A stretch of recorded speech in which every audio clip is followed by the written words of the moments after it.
kami ada sampai hari ini. Kami sangat mengakui bahwa keberadaan kami bukan karena kami, semua karena Engkau Tuhan. Engkau yang sudah memberikan seluruh fasilitas hidup bagi kami. Engkau yang sudah memberikan anugerah-Mu bagi kami Tuhan. Dan tidak ada alasan untuk kami tidak menyembah Engkau. Artinya kami harus mengembalikan segala pujian, hormat, kemuliaan hanya bagi-Mu Tuhan. Kami akan mendengarkan suara kebenaran firman Tuhan. Mari Engkau urapi hamba-Mu Tuhan Bapa Evangelis Stephen Wang Tuhan, yang menyampaikan firman Tuhan. Engkau sudah taruh firman Tuhan di dalam hati dan roh hamba-Mu Tuhan disampaikan bagi kami. Kami percaya kami pulang dari tempat ini dengan penuh sukacita. Kami pulang dari tempat ini lebih lagi dikuatkan. Terima kasih Bapa. Mari bersabda bagi kami. Kami umat-Mu siap mendengarkan kebenaran firman-Mu. Di dalam berkat nama Tuhan Yesus kami berdoa. Semua yang siap mendengar firman katakan amin. Amin. Puji Tuhan. Mari Pak. Terima kasih Bapak. Selamat sore. Suasananya agak beda ini ya. Suasananya memang berbeda. Kalau Natalan itu kan selalu gimana ya? Karena besok libur, bulan-bulan yang penuh dengan ini ya, apa namanya, hari libur tutup tahun, semuanya gemerlap semua. Tapi nggak apa-apa, yuk kita langsung aja ya. Sebetulnya apa sih Natal ini? Terima kasih. Apa sih Natal itu? Kenapa kita merayakan Natal? Kenapa orang lain tidak? Ya. Saya mau tanya sebentar. Ada berapa Tuhan atau Allah di dunia ini?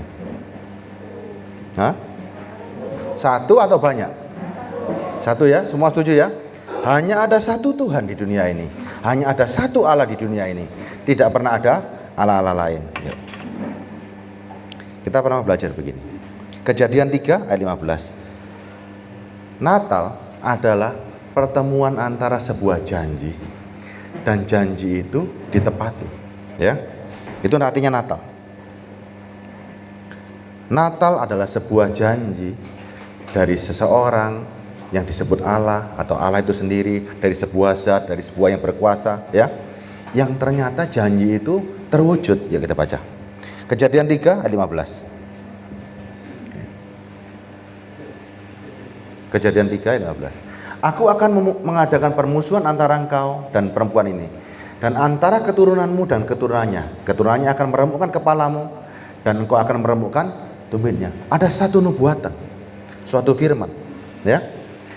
Keturunan perempuan akan meremukkan kepalamu, munya kepala si ular, ya. Dan engkau akan meremukkan tumitnya.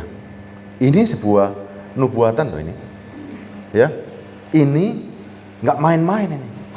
Yang mengatakan ini siapa coba? Allah sendiri, ya. Keturunanmu akan meremukkan kepalamu. Kira-kira saudara, yang diancam seperti ini mangkel nggak? Keturunannya akan meremukkan kepalamu. Takut nggak? Kalau Allah berfirman seperti ini, keturunannya akan meremukkan kepalamu. Ini nubuatan yang luar biasa. Ada satu pihak yang selalu menjaga, selalu berusaha mengacaukan. Jangan sampai masa ini tiba. Nih, masa di mana kepalanya diremukkan. Kalau saudara, misalnya saudara iblis, ya. Saudara ini iblis, bukan maksudnya iblis beneran ya. Kita berandai-andai, ya. Kalau seandainya saudara iblis diberi kekuasaan selama-lamanya, dan ada firman yang mengatakan keturunannya akan meremukkan kepalamu, takut atau bagaimana? Pasti takut kan? Pasti berusaha bagaimana caranya supaya keturunan ini tidak akan terjadi. Ini suatu firman, ya. Pertemuannya di mana nanti? Ulangan 5 ayat 25. Supaya kita merayakan Natal, kita ini yakin siapa yang kita nantikan. Dan sebetulnya siapakah dia ini, ya? Apakah tiba-tiba langsung datang? Kita semua meyakini hanya ada satu Tuhan. Dan kebetulan Tuhan memilih bangsa Israel, ya. Ulangan 5 25. Tetapi sekarang, mengapa kami harus mati? Sebab api yang besar ini akan menghanguskan kami apabila kami lebih lama lagi mendengar suara Tuhan Allah kita, dan kami akan mati. Ini rombongan orang Israel. Begitu banyak orang mendengar suara Tuhan. Makanya banyak orang hari ini, kalau memang Tuhanmu itu benar, kenapa nggak ngomong sendiri? Sudah, dulu sudah pernah dilakukan. Dan orang-orang bicara apa? Tetapi sekarang mengapa kami harus mati? Sebab api yang besar ini akan menghanguskan kami apabila kami lebih lama mendengar suara Tuhan Allah kami, Allah kita, kami akan mati. Tidak ada orang yang sanggup mendengar suara Tuhan secara langsung. Kenapa? Karena keagungan dan kedahsyatannya Dia. Ini firman loh, ya, ayat 26-nya. Sebab makhluk manakah yang telah mendengar suara dari Allah yang hidup berbicara dari tengah-tengah api seperti kami dan tetap hidup. Tidak ada suatu bangsa pun di dunia. Kebetulan orang Israel dipilih untuk menjadi kesaksian, ya. Nih, ini kira-kira bohongan atau asli? Ini asli karena tercatat, ya. Sebab makhluk manakah yang telah mendengar suara Allah yang hidup dan berbicara dari tengah-tengah api seperti kami dan tetap hidup. Nah, sekarang suaranya apa? Apa yang diminta oleh bangsa Israel? 27. Mendekatlah engkau dan dengarkanlah segala yang difirmankan Tuhan Allah kita. Engkaulah yang mengatakan kepada kami segala yang difirmankan kepadamu oleh Tuhan Allah kami, maka kami akan mendengar dan melakukannya. Orang Israel takut. Dia bilang sama Musa, mendekatlah engkau dan dengarkanlah segala yang difirmankan Tuhan Allah kita, dan engkaulah yang mengatakan kepada kami segala yang difirmankan kepadamu oleh Tuhan Allah kita, maka kami akan mendengar dan melakukannya. Ini untuk Musa. Musa, engkau aja yang mendekat, kita jangan, ya.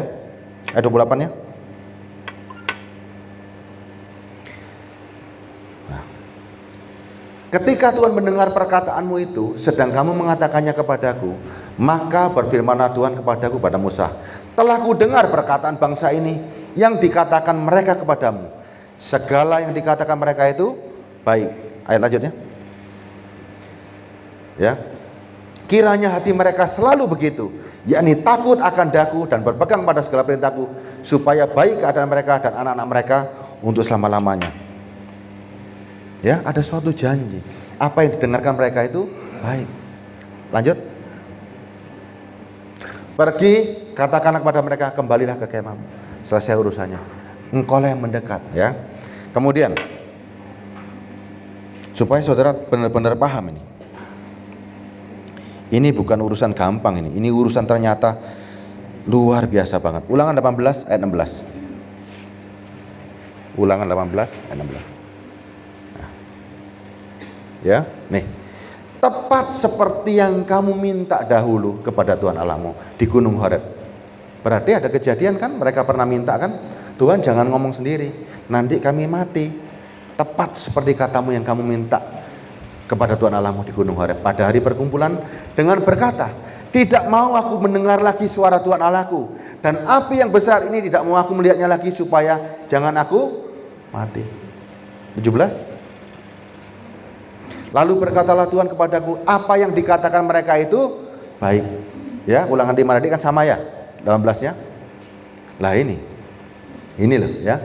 Seorang nabi akan kubangkitkan bagi mereka di antara saudara mereka, seperti engkau ini.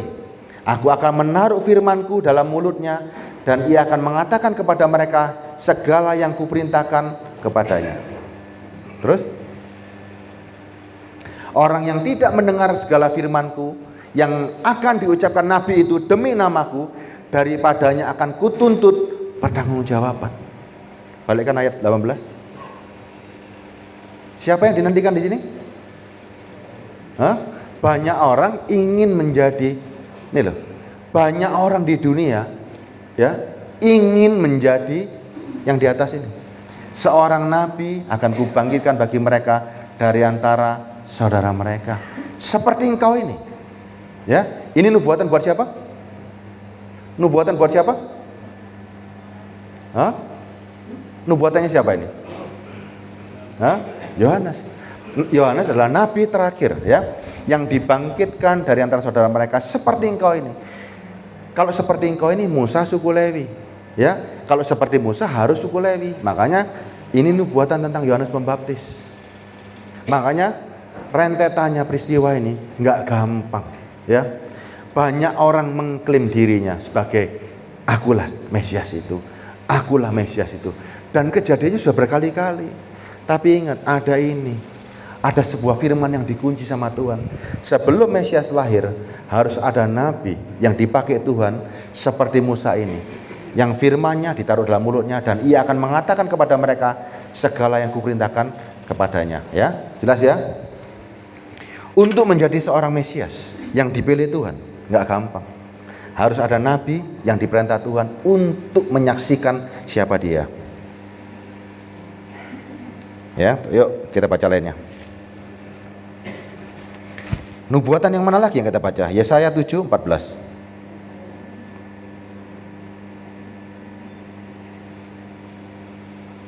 Yesaya 7:14. Ya. Sebab itu Tuhan sendirilah yang akan memberikan kepadamu suatu pertanda. Sesungguhnya seorang perempuan muda mengandung dan akan melahirkan seorang anak laki-laki, dan ia akan menamakan dia Immanuel. Ini sebuah janji yang diucapkan ribuan tahun sebelumnya. Ya. Lainnya lagi, Yesaya 8 ayat 13. Yesaya 8:13. Hari ini kita kok ini ya, cari dulu. Sebetulnya siapa sih yang kita nantikan ini? Tetapi Tuhan semesta alam, dialah yang harus kamu akui sebagai yang kudus. Tidak ada Tuhan yang lain loh ya. Hanya Tuhan, satu-satunya Tuhan semesta alam. Ketika dikatakan Tuhan semesta alam, berarti Tuhan ini punyanya orang Yahudi atau punyanya dunia? Ketika dikatakan Tuhan semesta alam, miliknya orang Yahudi atau miliknya dunia? Seluruh dunia ya, oke. Harus kamu akui sebagai yang kudus. Kepadanya lah harus kamu takut, dan terhadap dialah harus kamu gentar. Cuman satu-satunya toh. Ayat 14. Siapa dia? Ia akan menjadi tempat kudus, tetapi juga menjadi batu sentuhan dan batu sandungan bagi kedua kaum Israel itu, serta menjadi jerat dan perangkap bagi penduduk Yerusalem. Ini nubuatan. Ini sebuah nubuatan jauh-jauh hari, ya. Terus kira-kira saudara, ya, ayat 14 ya, ayat 14, ya. Dia akan menjadi tempat kudus dan akan menjadi batu sentuhan atau batu sandungan bagi kedua kaum Israel itu. Kalau dikatakan ia menjadi tempat kudus, siapa ia ini di sini? Siapa ia ini? Ini Allah sendiri loh, ya. Ini Allah sendiri, dan Yesuslah yang berani mengomong, tubuhku adalah bait suci, ya. Nih, jelas ya saudara ya. Yuk kita baca lagi. Yesaya 9 ayat 6. Yesaya 9 lah. Sebab seorang anak telah lahir untuk kita, seorang putra telah diberikan untuk kita, lambang pemerintahan ada di atas bahunya, dan namanya disebut orang penasihat ajaib, Allah yang perkasa, Bapa yang kekal, Raja damai. Semua gelar ini, semua sebutan ini hanya untuk seorang anak yang akan lahir untuk kita. Ini sebuah nubuatan, ya.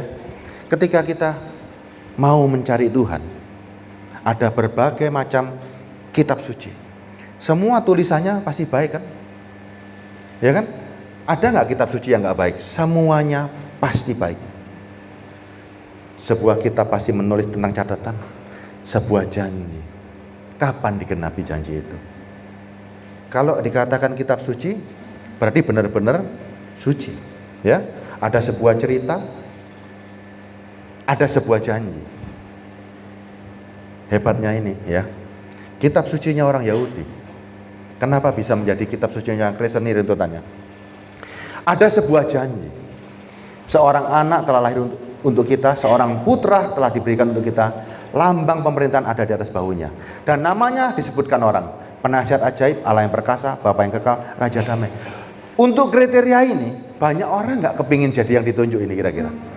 Banyak nggak ingin menjadi seorang anak ini yang ditunjuk sebagai Allah sendiri? Banyak nggak? Ayo, ini gampang nggak? Kalau dengan seperti ini, ya, Dia akan disebut penasihat ajaib, Allah yang perkasa, Bapa yang kekal, Raja damai. Status ini menggiurkan loh. Sangat menggiurkan loh.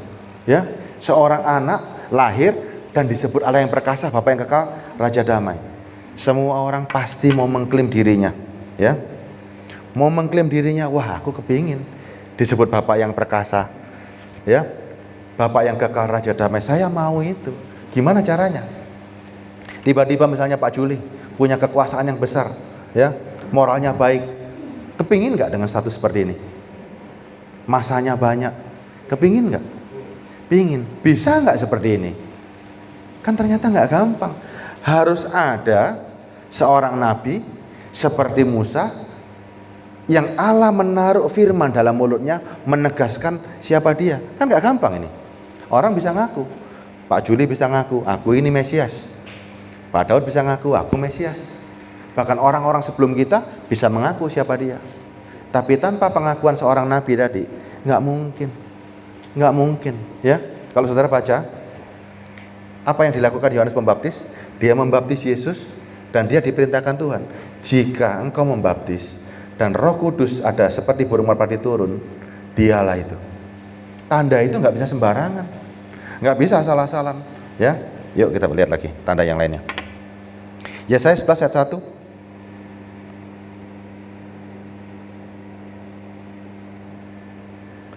Yesaya, suatu tunas akan keluar dari tunggul Isai dan taruk yang akan tumbuh dari pangkalnya akan berbuah. Ini sudah mulai mengerucut lagi. Ketika ada orang mengaku bisa dia keluar dari keturunan Daud, bisa nggak? Ada orang mengaku bahwa dia sang tunas ini, sang Mesias ini, bisa nggak? Pak Juli ngaku dari sebagai yang diurapi, yang dipilih. Tapi kita tanya, Pak Juli dari mana asalnya? Bapaknya siapa? Nggak bisa loh masuk seperti ini. Nggak bisa masuk loh. Banyak orang klaim, Pak Joni mungkin mau klaim. Nggak bisa. Firman catat, suatu tunas akan keluar dari tunggul Isai. Makanya ini jabatan yang sangat menggiurkan. Sangat-sangat menggiurkan. Banyak orang ingin klaim tapi nggak bisa. Ya. Yesaya 16 ayat 5.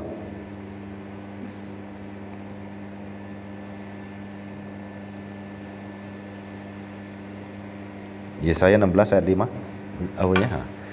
Maka suatu takhta akan ditegakkan dalam kasih setia dan di atasnya dalam kemah Daud akan duduk senantiasa seorang hakim yang menegakkan keadilan dan yang segera melakukan kebenaran. Orang kepingin menjadi ini loh. Suatu nubuatan ini dicari mati-matian. Ya. Tapi ada pihak juga yang nggak seneng kan. Setan itu takut kalau sampai orang ini lahir, kepalaku akan diremukkan. Ya, setan juga menanti-nanti menunggu kapan saat ini. Daniel 9 ayat 24. Yesaya sudah ya, cukup ya Yesaya ya.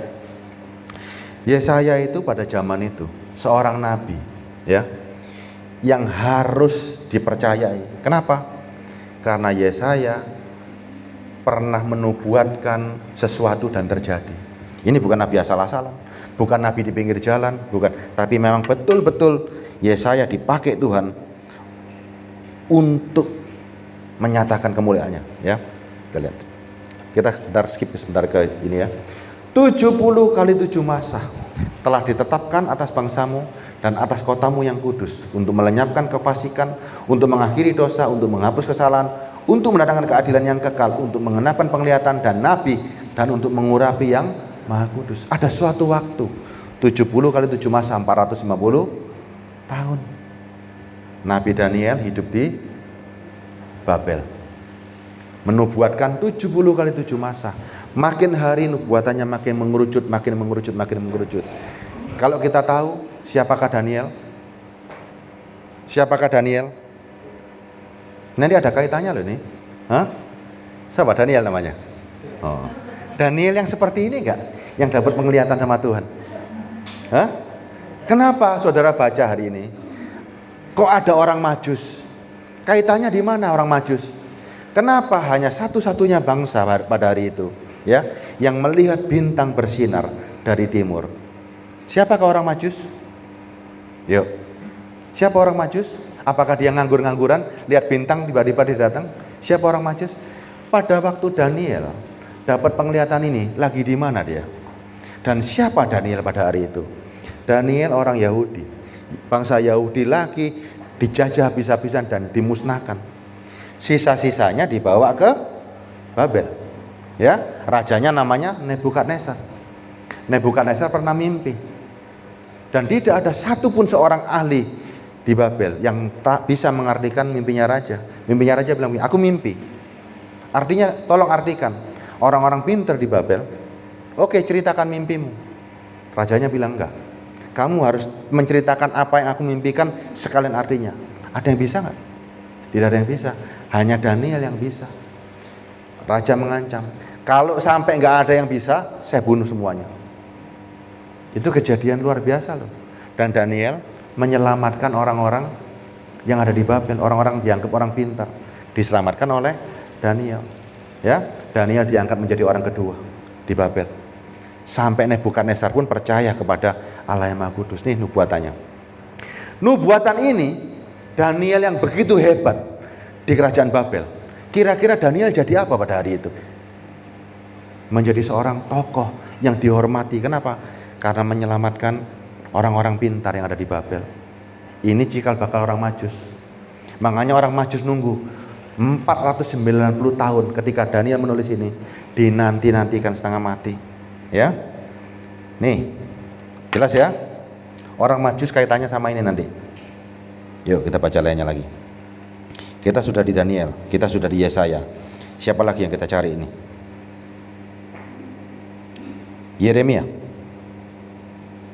Yuk. Kita cari Yeremia. Yeremia 3:15. Yeremia 3:15. Yuk. Aku akan mengangkat bagimu gembala-gembala yang sesuai dengan hatiku. Mereka akan menggembalakan kamu dengan pengetahuan dan pengertian. 16-nya. Apabila pada masa itu kamu bertambah banyak dan beranak cucu di negeri ini, demikianlah firman Tuhan, maka orang tidak akan lagi berbicara tentang tabut perjanjian. Ya, ini jelas ya. Apabila pada masa itu kamu bertambah banyak dan beranak cucu di negeri ini, demikianlah firman Tuhan, maka orang tidak akan lagi berbicara tentang tabut perjanjian itu. Itu tidak lagi akan timbul dalam hati dan tidak akan lagi diingat orang. Orang tidak akan lagi mencarinya atau membuatnya kembali. Ini sebuah nubuatan loh. Tabut perjanjian itu di mana tempatnya? Bait suci. Tapi dikatakan nanti ada masanya. Ya, maka orang tidak akan lagi berbicara tentang tabut perjanjian Tuhan. Itu tidak ada lagi. Dan tidak akan timbul dalam hati dan tidak akan diingat lagi. Diingat orang. Dan orang tidak akan lagi mencarinya atau membuatnya kembali. 17-nya. Nah inilah. Ketika tabut itu sudah tidak dinanti-nantikan, ya, bukan tabut itu yang terpenting. Pada waktu itu Yerusalem akan disebut tahta Tuhan. Bayangin loh.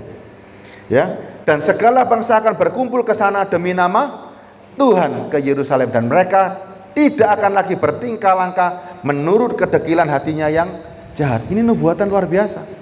Pernah bayangkan nggak? Tabut perjanjian nggak usah diingat-ingat lagi. Dan dalam hati manusia jangan ingat lagi. Pada waktu itulah Yerusalem disebut tahta Tuhan. Sebuah janji yang demikian loh. Tapi ini, saudara ketika baca perjanjian ini, mata saudara terbuka nggak atau tertutup?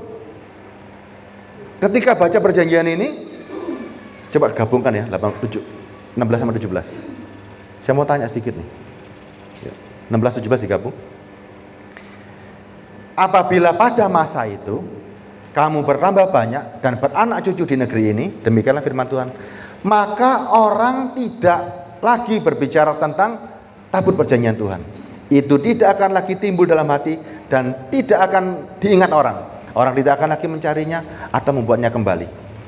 Kira-kira zamannya tabut perjanjian, zamannya siapa? Punya siapa tabut itu? Hah? Orang Israel, orang Yahudi.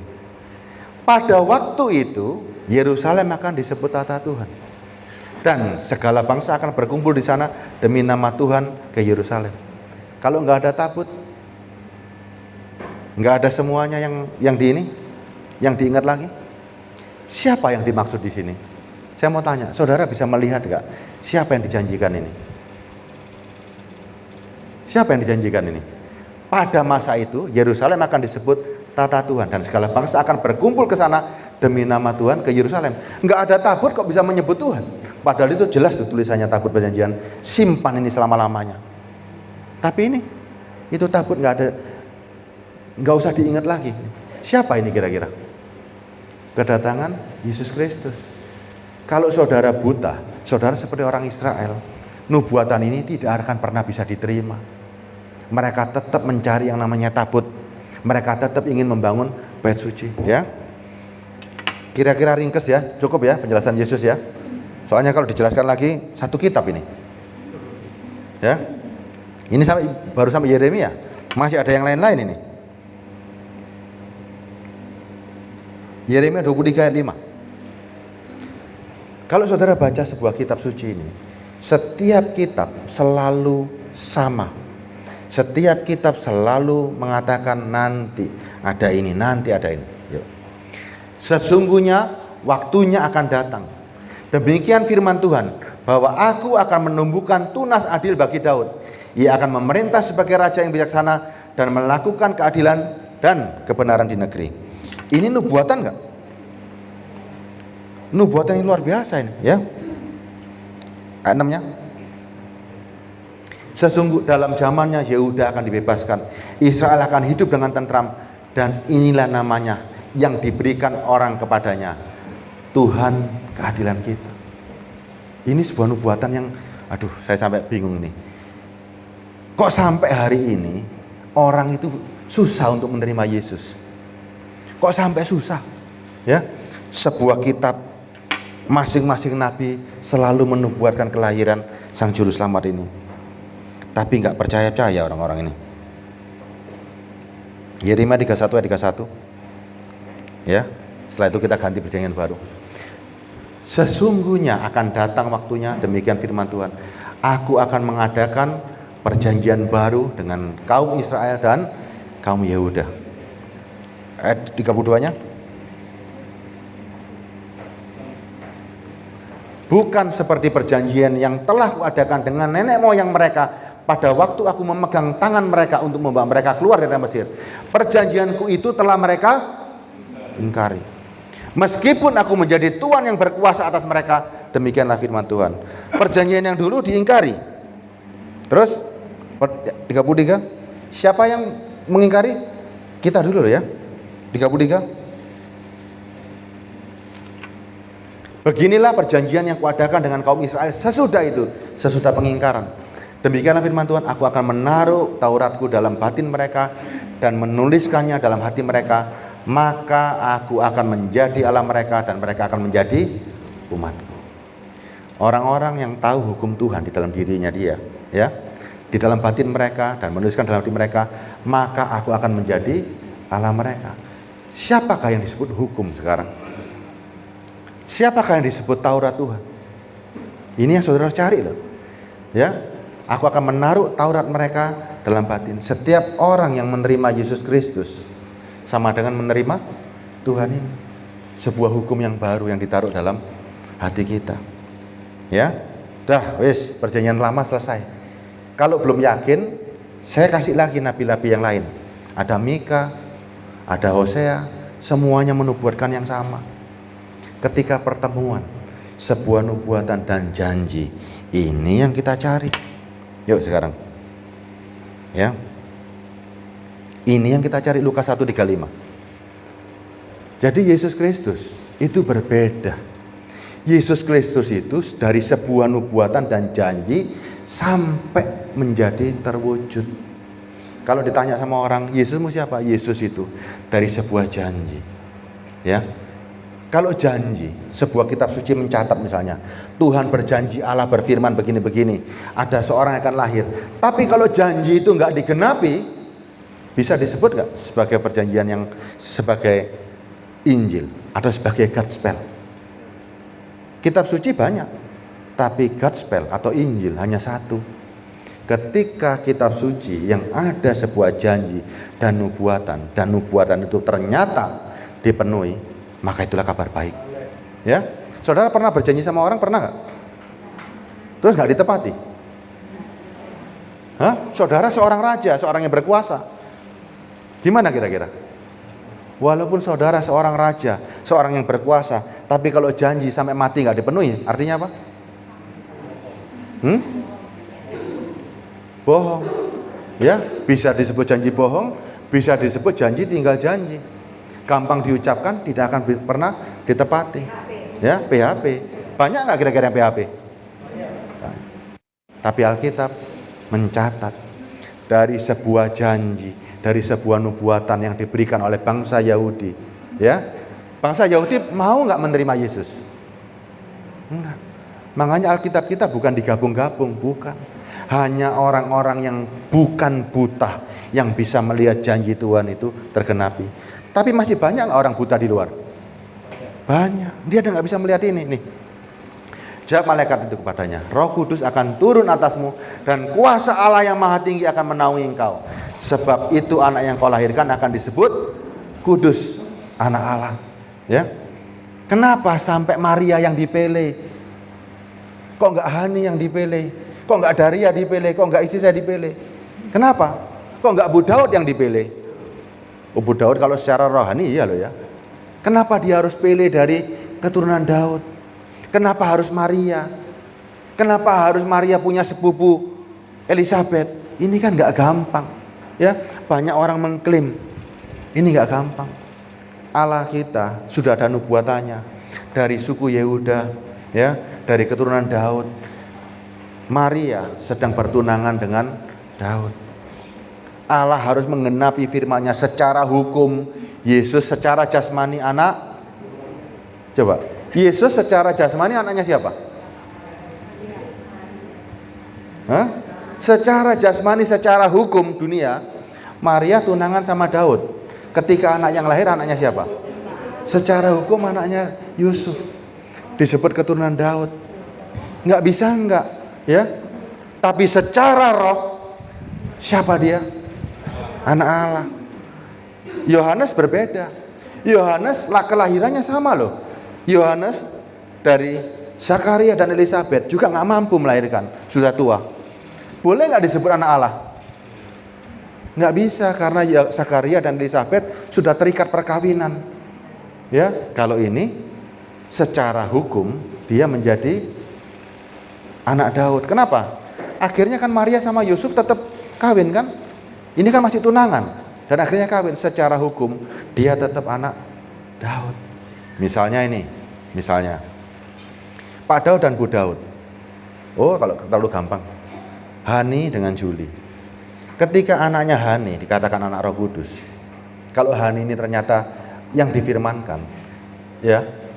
Walaupun ini Roh Kudus, kalau belum kawin, belum menikah, boleh dikatakan nggak bahwa ini anak Daud, anaknya Juli? Belum. Setelah mereka melahirkan dan mereka menikah, anaknya ini secara hukum anaknya siapa? Anaknya Juli, ya. Begitu juga Yesus. Yesus ini menggenapkannya rumit sudah. Nggak ada orang yang bisa seperti ini. Sampai bintang di ini 500 tahun sebelumnya Daniel dikirim ke sana. Nggak ada orang yang seperti ini. Tapi banyak orang mengaku dirinya sebagai, ada firman kan? Akhir zaman akan muncul Mesias palsu. Banyak orang mengklaim dirinya, ini loh aku. Bisa nggak saudara? Kalau lihat kerumitannya ini nggak bisa. Nggak akan bisa, ya. Timingnya tepat sekali. Timingnya luar biasa, on time.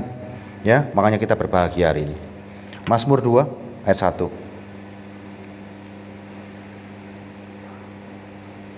Ini nubuatan terakhir ya, yang di perjanjian lama ya, yang saya baca. Mengapa rusuh bangsa-bangsa? Mengapa suku-suku bangsa meraka-raka yang sia-sia? Lanjut. Raja-raja dunia bersiap-siap dan para pembesar bermufakat bersama-sama melawan Tuhan yang diurapi. Ini firman. Raja-raja dunia dan para pembesar bermufakat bersama-sama melawan Tuhan yang diurapinya. Terus ayat 3-nya. Ayat 3 sampai ayat 8 ya. Baca Pak Juli. Marilah kita memutuskan belenggu-belenggu mereka dan membuang tali-tali mereka daripada kita. Dia yang bersama yang di surga tertawa. Tuhan mengolok-olok mereka. Yuk. Maka berkatalah ia kepada mereka dalam mukanya dan mewujudkan mereka dalam kehangatan amarahnya. Akulah yang telah melantik rajaku di Sion, di gunungku yang kudus. Aku mau menceritakan tentang ketetapan Tuhan. Ia berkata kepadaku, Anakku engkau telah kuperanakkan pada hari ini. Terus jawabnya Allah gimana jawab? Mintalah kepadaku, maka bangsa-bangsa akan kuberikan kepadamu menjadi milik pusakamu, dan ujung bumi akan menjadi kepunyaanmu. Engkau akan meremukkan mereka dengan gada besi, memecah mereka seperti tembikar tukang periuk. Oleh sebab itu raja-raja, bertindaklah bijaksana, terimalah pengajaran hai para hakim dunia, beribadahlah kepada Tuhan dengan takut, dan ciumlah kakinya dengan gemetar. Ini sebuah yang gak bisa dirubah. Saudara bisa merubah kitab Mazmur? Saudara bisa merubah kitab Yeremia, kitab Yesaya? Gak bisa, ya. Kelahirannya udah dijelaskan semua, jelas. Makanya hari ini kalau ada yang orang masih bingung, Yesus itu siapa, tanggal lahirnya dicari, beneran gak 25, Yesus itu Dewa Mitras, Yesus itu matahari. Menurut saudara kira-kira gimana? Yang penting tanggal lahirnya Yesus atau keberadaan Yesus itu sendiri? Keberadaannya. Tapi saya mau tanya, kalau ditanya orang lahirnya Yesus tanggal berapa, gimana jawabnya? Hah? Gimana? Coba misalnya nih. Kenapa kita kalau ditanya lahirnya Yesus gak jelas? Coba. Ada hari ini saya terima WA-an. Ada di link, gak boleh ngucapin Natal karena tanggal lahirnya Yesus gak jelas. Ya? Gimana kita jawabnya? Saudara yakin nggak Yesus 25 Desember? Gimana cara ngitungnya? Kalau TB sudah ngerti nih. Di sini ngerti nggak? Ah, bingung dong? Nggak usah jauh-jauh, nggak usah ribet-ribet. Yohanes Pembaptis lahirnya kapan? Yohanes Pembaptis jelas nggak tanggalnya? Yohanes Pembaptis pernah tahu lahirnya? Tanggal berapa? Ayo Daniel. Yohanes Pembaptis tanggal berapa? 24 Juni. Itu catatannya ada. Bahkan di Israel ada gerejanya Yohanes Pembaptis. Ya. Itu jelas 24 Juni. Kalau Yohanes Pembaptis lahir 24 Juni, Yesus kapan? Hah? Yesus kapan? Kalau dia lahir Juni, Yesus lahir kapan? Nah ini kan dicari. Hah? Pada bulan ke-6 ya, Roh Kudus datang pada Maria pada bulan ke-6 kehamilan Elisabet. Kalau Elisabet lahir, kalau Yohanes Pembaptis bulan Juni, 3 bulan berikutnya kan? Berarti Yesus plus pada bulan ke-6 ya, pada bulan ke-6 malaikat ketemu Maria.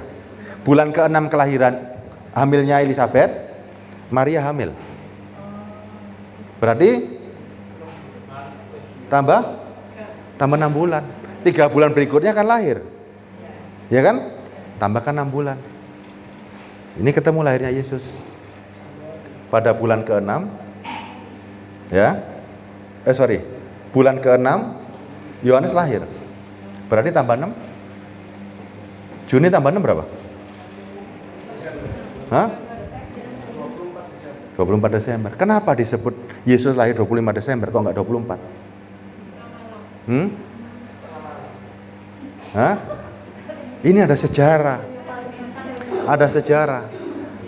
Yang harus mempersiapkan jalan kan Yohanes Pembaptis. Makanya dia lebih tua 1 hari. Yesus 25-nya. Tepat 3 bulan setelah Yohanes Pembaptis lahir, Yesus pun lahir. Ya.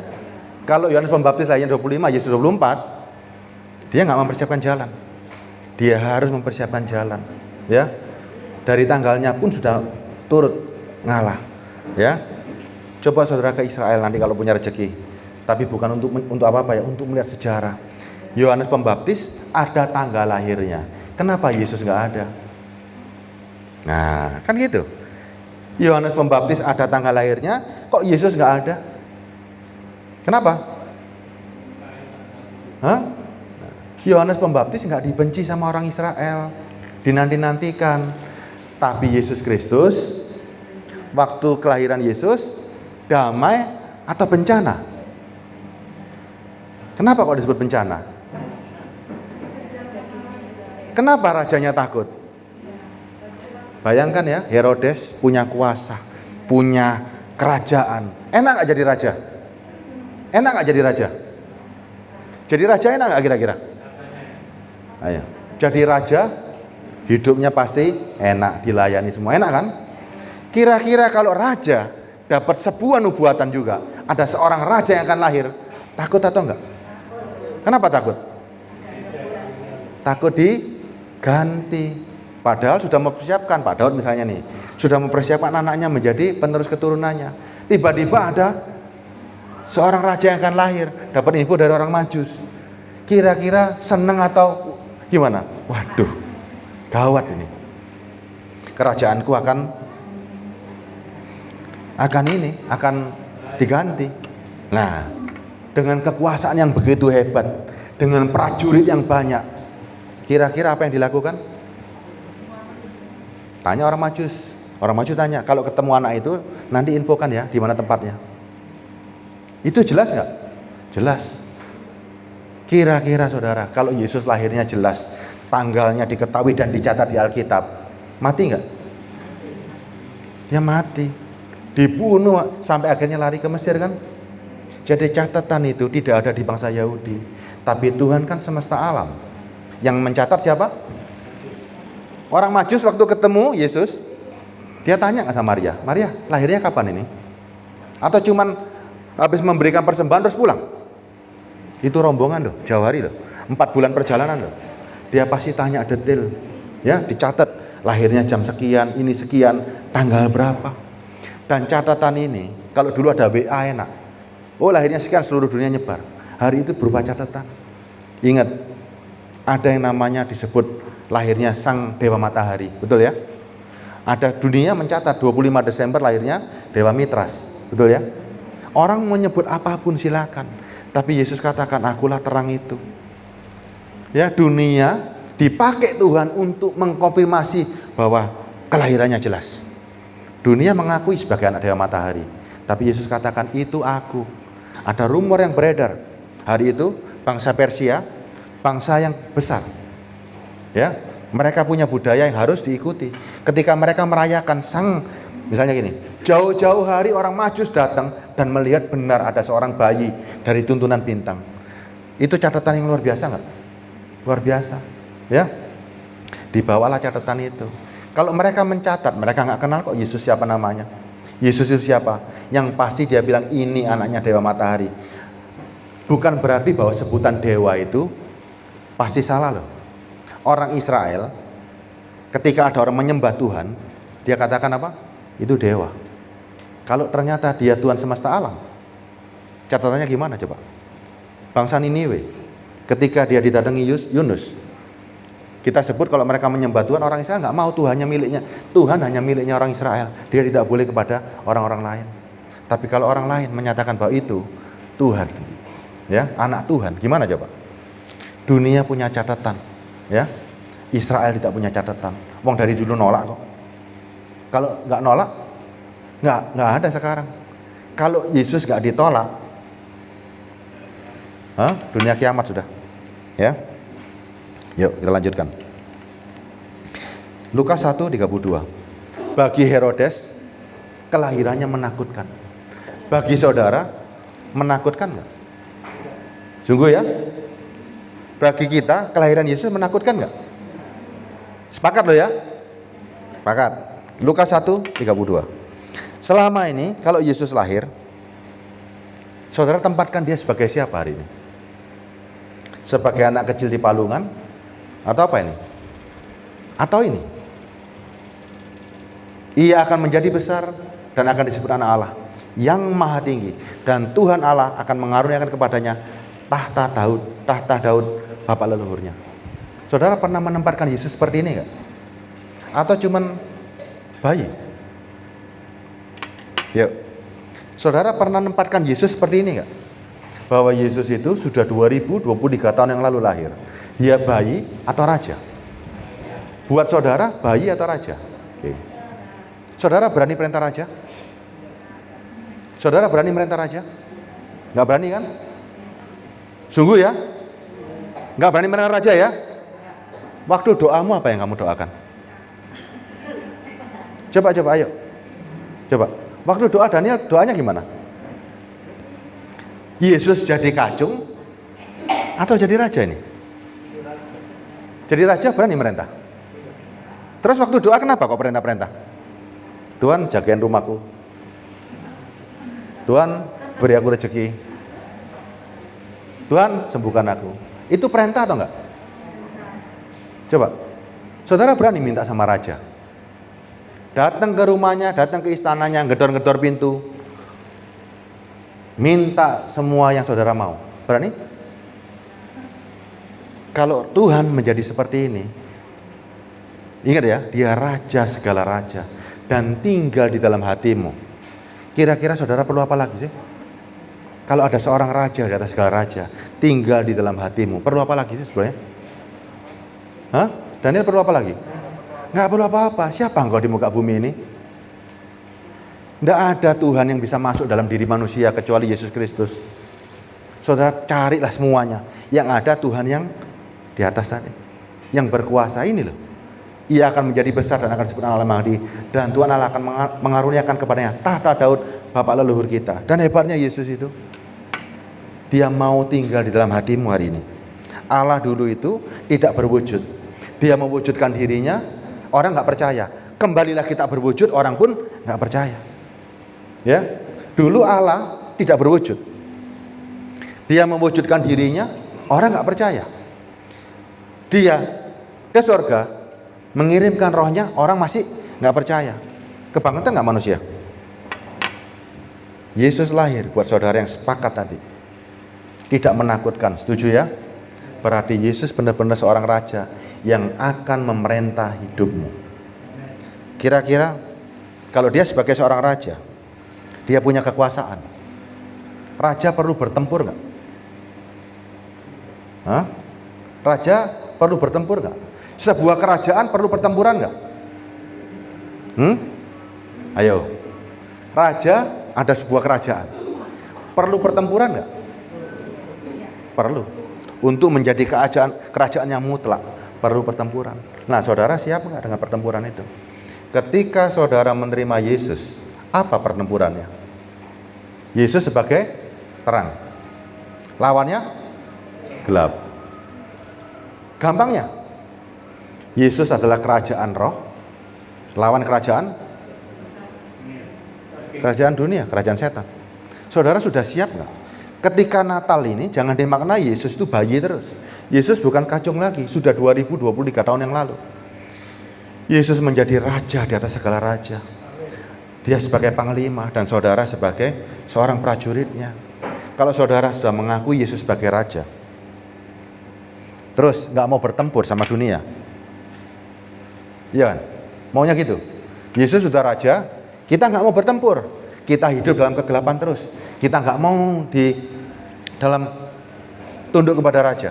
Ketika Tuhan ngomong begini, ya, saudara sepakat ya Yesus raja ya, sepakat loh ya, seneng ya. Perintahnya ada berapa? Ketika Yesus sebagai seorang raja, mau nggak mau saudara, ketika dia mengatakan, kita nurut nggak? Matius 4:17, ini mulai masuk ini ya. Tadi itu baru intro, sekarang baru tengah-tengahnya khotbah ya. Saudara mengakui nggak Yesus sebagai raja? Mengakui ya. Sejak waktu itulah Yesus memberitakan, bertobatlah sebab kerajaan sorga sudah dekat. Kalau rajamu sendiri berkata bertobatlah sebab kerajaan sorga sudah dekat, siapa di sini yang masih belum bertobat? Gak usah angkat tangan, dalam hati saja. Masih ada kesempatan. Ini loh, ini masih ada kesempatan. Perintah rajamu jelas. Perintahnya apa? Bertobatlah sebab kerajaan sorga sudah dekat. Yang selama ini kita kedonyan, suka dengan dunia, suka dengan macam-macam, Tuhan cuma katakan bertobatlah sebab kerajaan sorga sudah dekat. Urusannya sama Tuhan bukan urusan duniawi lagi, urusannya dengan kekekalanmu. Buat apa kamu punya dunia kalau mati masuk neraka? Ini yang Tuhan janjikan. Tanpa pertobatan bisa masuk surga nggak? Tanpa pertobatan bisa nggak? Nggak bisa. Saudara, kalau jadi Kristen nggak gampang ternyata. Ya, dengan iman percaya bahwa Dia sebagai Raja dan Tuhan yang sanggup mengampuni, sanggup memberikan kerajaannya. Ini loh, langkah pertama cuma satu, bertobatlah. Jangan-jangan di sini banyak orang Kristen mengaku dirinya sebagai Yesus sebagai Tuhan dan sebagai Raja, tapi tidak bertobat. Disebut apa kira-kira? Di sebuah kerajaan ada sebuah rakyat, ada sebuah tentara, ada sebuah prajurit yang tunduk pada raja itu. Kelihatannya ketika di istana dia tunduk, tapi ternyata pemberontak, nggak mau nurut perintahnya. Banyak nggak kira-kira? Kalau saya mau tanya Daniel, kalau engkau seorang raja dalam kerajaanmu, semua prajurit, semua rakyat harus nurut nggak sama kamu? Ketika Daniel ngomong bertobatlah, semua orang harus bertobat nggak? Kalau nggak bertobat, kira-kira gimana Daniel? Hah? Loh, kira-kira kalau Daniel sebagai raja, Pak Daud aja wis. Pak Daud, kalau engkau sebagai raja, engkau berkata pada rakyatmu, kepada umatmu, bertobatlah sebab kerajaan surga sudah dekat. Ternyata rakyatnya Pak Daud ada yang nggak bertobat. Kira-kira gimana? Tapi hadir terus di dalam kerajaan. Hah? Keluar dari kerajaan. Ya, ini jelas loh. Ini jelas loh. Tapi tiap minggu datang ke gereja, nggak ada masalah. Setan pun juga, setan bisa nggak ngajari gini? Sembahlah Allah, bisa nggak? Setan tuh bisa apa saja hari ini.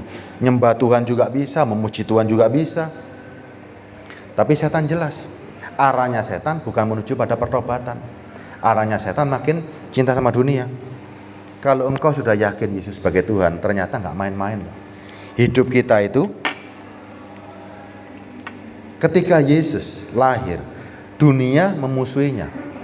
Ya, dunia memusuhinya loh. Kalau saudara menerima Yesus sebagai Tuhan, saudara dimusuhi siapa kira-kira? Saudara dimusuhi dunia itu sudah wajar, ya. Orang-orang Kristen dimusuhi dunia itu wajar. Seperti tadi ular ketakutan, ini akan terjadi. Ular ketakutan bahwa kepalanya akan diremukkan. Makanya kok anak-anak Tuhan, ya, perintahnya Tuhan sudah jelas kok. Setelah bertobat, Lukas 9:23. Lukas 9:23. Lukas 9:23. Ya. Ini katanya lagi. Katanya kepada mereka semua, setiap orang yang mau mengikut aku, ia harus menyangkal dirinya, memikul salibnya setiap hari dan mengikut aku. Ini perintah juga loh. Rajamu sedang memerlukan engkau untuk pertempurannya dengan dunia. Saudara mau nggak mau, siap kan? Sudah siap kan? Atau masih milih? Tuhan kalau boleh, aku nggak ngikuti engkau. Aku nggak usah nyangkal diri, aku nggak usah mikul salib, berkati aku saja. Banyak nggak yang begitu? Ternyata nggak bisa. Firman Tuhan jelas kok. Setiap orang yang mau mengikut aku harus menyangkal dirinya. Bukan Juli lagi, bukan Daud lagi, bukan Joni lagi, bukan Stephen lagi, tetapi Yesus yang ada dalam diriku. Aku harus memikul salib yang dibebankan kepadaku dan tetap mengikuti Yesus dimanapun dia berada. Ini nggak gampang, ya. Perintahnya jelas. Yang terakhir, waktunya masih sisa berapa, Jul? Oh, sudah habis ya. Padahal masih tengah-tengah ini. 2 Timotius 2 ayat 3.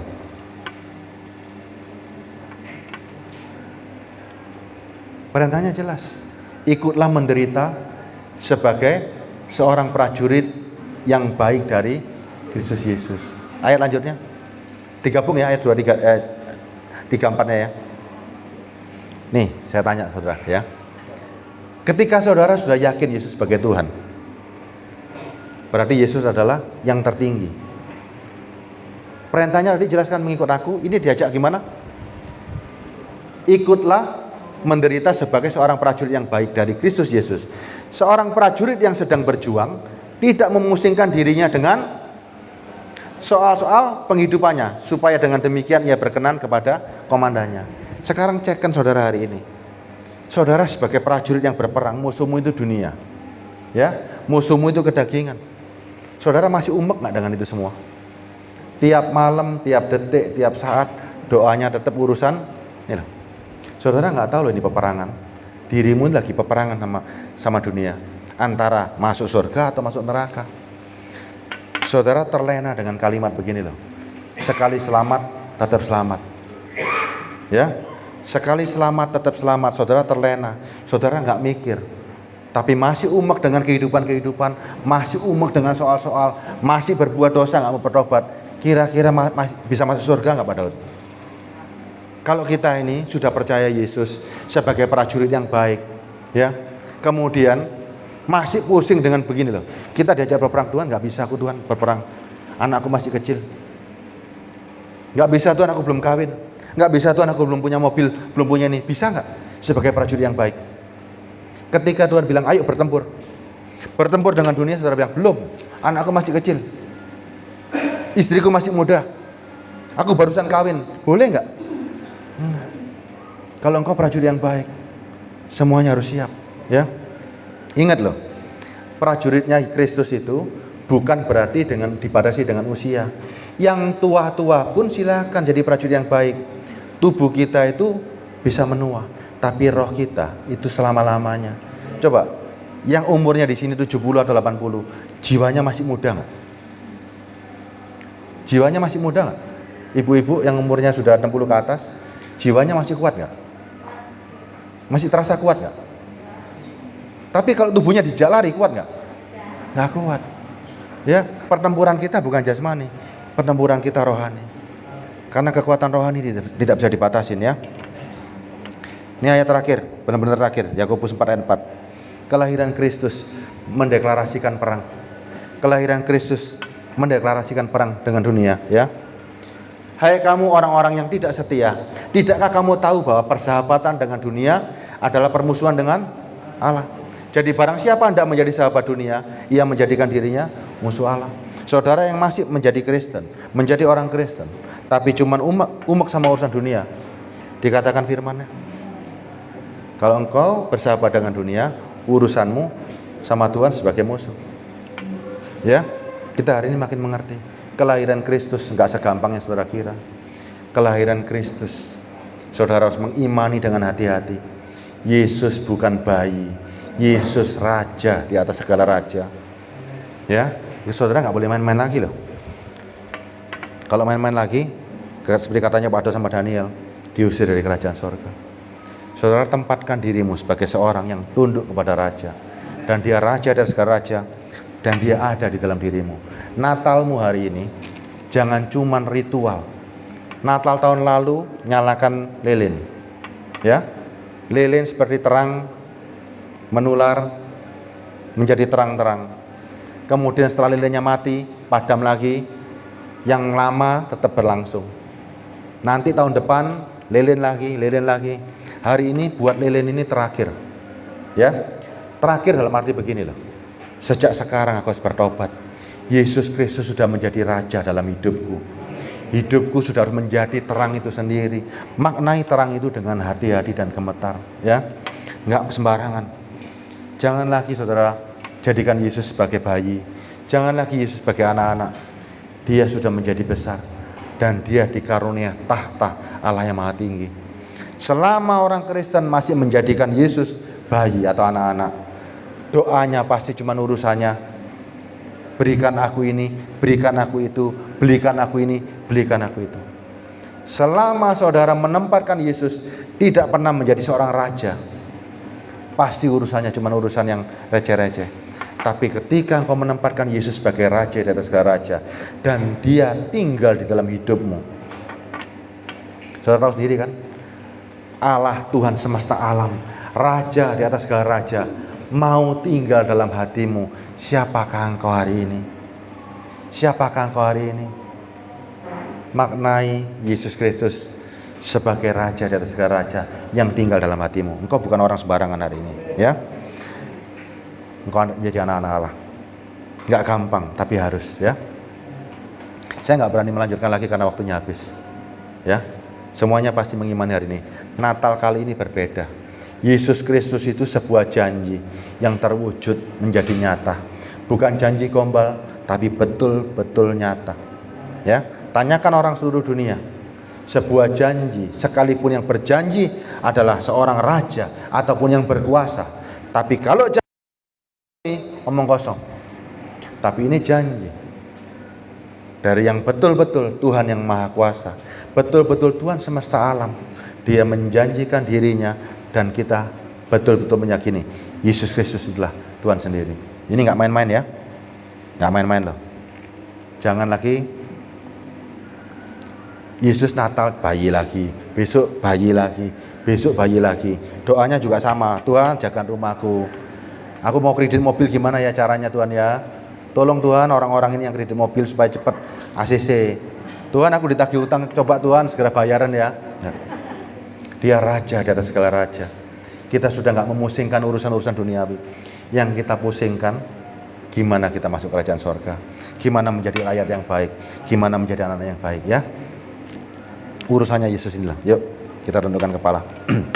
Bapa di surga, kami tahu bahwa Engkau ketika Engkau hadir di dunia bukan dengan secara tiba-tiba, sebuah nubuatan dan sebuah janji beriringan ribuan tahun, sehingga kami yakini bahwa janjimu Tuhan nyata.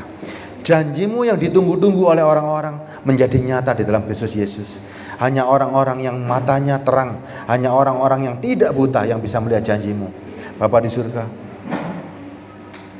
ajar kami untuk mengerti siapakah yang kami hadapi.